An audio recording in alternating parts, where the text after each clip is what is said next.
अस्सलाम वालेकुम एवरीवन। आज हमारा टॉपिक रहेगा कि हम लोग बूटेबल यूएसबी किस तरह बनाते हैं।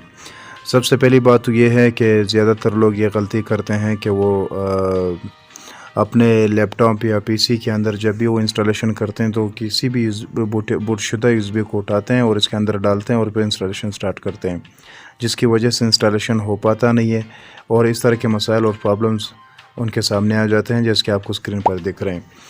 तो इसलिए इससे निपटने के लिए सबसे पहले हम लोग ये जानना है कि हम लोग किसी भी यूएसबी को किस तरह परफेक्ट बना सकते हैं अपने इंस्टॉलेशन करने के लिए।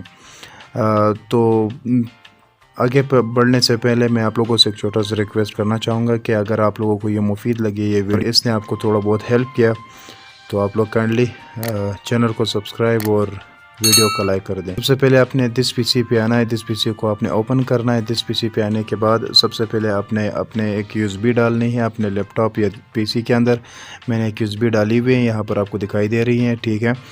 तो यूएसबी डालने के बाद यूएसबी का जो रेंज है ना वो कम से कम 16 GB होनी चाहिए, क्योंकि अगर 8 GB या 4 GB हो तो ये फ़ाइल के लिए कम पड़ सकते हैं, फिर आपके लिए मसला बन सकता है।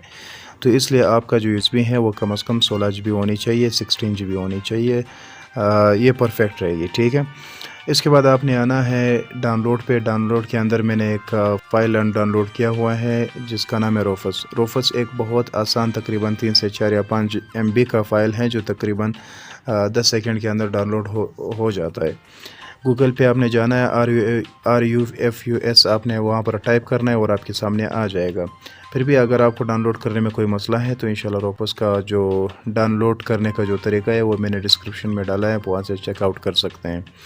आपने क्या करना है, आपने रोफस पर जो ये फ़ाइल मैंने यहाँ पर डाउनलोड किया हुआ है, इससे पहले कि हम लोग आगे जाएँ एक और चीज़ भी आपने डाउनलोड कर देना है, वो है आईएसओ फाइल। मिसाल के तौर पर मेरे पास एक आईएसओ फाइल पड़ा हुआ है इधर डॉक्यूमेंट के अंदर।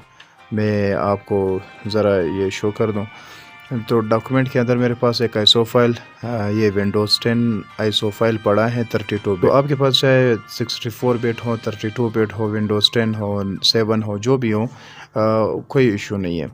आपने आना है वापस इधर डॉक्यूमेंट के अंदर। डॉक्यूमेंट में आने के बाद तो वो आप भी आपने डाउनलोड करना है। अगर उसके डाउनलोड करने का तरीका आपको कोई मसला कर रहा है तो उसका भी डिस्क्रिप्शन में मैंने दिया है लिंक, आप वहाँ से चेकआउट कर सकते हैं, वो भी बहुत ईजी है। तो आपने आना है यहाँ पर राइट क्लिक करना है रोपस फाइल पे। राइट क्लिक करने के बाद आपके पास दूसरा ऑप्शन आ रहा है रन एज एडमिनिस्ट्रेटर पर, इस पर आपने क्लिक करना है। क्लिक करने के बाद आपने थोड़ा वेट करना है और इसको आपने यस कर देना है। यस करने के बाद आपके पास एक नई विंडो ओपन हो जाएगी, थोड़ा टाइम लेगा। जैसे ही ये विंडो ओपन हो गई है तो आप यहाँ से चेकआउट कर सकते हैं कि ड्राइव प्रॉपर्टीज़ में डिवाइस जो है ना, आपने जो भी यूएसबी डाली हुई होती है ना वो डायरेक्टली ख़ुद पिकअप कर लेता है ऑटोमेटिक। इसके साथ यहाँ पर नीचे अगर आप गौर कर ले तो आपके पास एक ऑप्शन है सेलेक्ट का। आपने सेलेक्ट के ऑप्शन पे क्लिक करना है। क्लिक करने के बाद आपका जो आईएसओ फाइल है तो आपने उसी को सेलेक्ट करना है। जहाँ अब मेरा आईएसओ फाइल तकरीबन डॉक्यूमेंट के अंदर पड़ा हुआ था, विंडोज़ 10 32 बिट या 64 बिट, जो भी आपने चलाना है रन करना है आप रन कर सकते हैं। तो मैंने इसको सेलेक्ट किया। सेलेक्ट करने के बाद ओपन पे क्लिक करना है। ओपन पे क्लिक करने के बाद थोड़ा टाइम लेगा और अब ये थोड़ा टाइम लेने के बाद अभी जो प्रोसेस में बता रहा हूँ ये बहुत ज़रूरी है।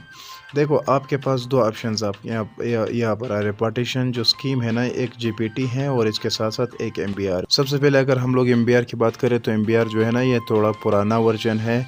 एडवांस वर्जन जो ना वो जीपीटी है और एमबीआर पुराना वर्जन है। दोनों के दरमियान फ़र्क कितना है कि एमबीआर में जो है ना आपके पास जितने भी ऑप्शंस वहाँ पर, जैसे आप कंप्यूटर या पीसी या लैपटॉप खोलते हैं तो आपके पास सिर्फ कीबोर्ड काम कर रहा होता है, माउस काम नहीं कर रहा होता है। लेकिन जीपीटी में एक एडवांस वर्जन है जो तकरीबन 2015-15 के बाद जितने भी लैपटॉप्स आ रहे हैं या पीसीज आ रहे हैं आजकल तकरीबन सारे ये जीपीटी पे कन्वर्ट हैं।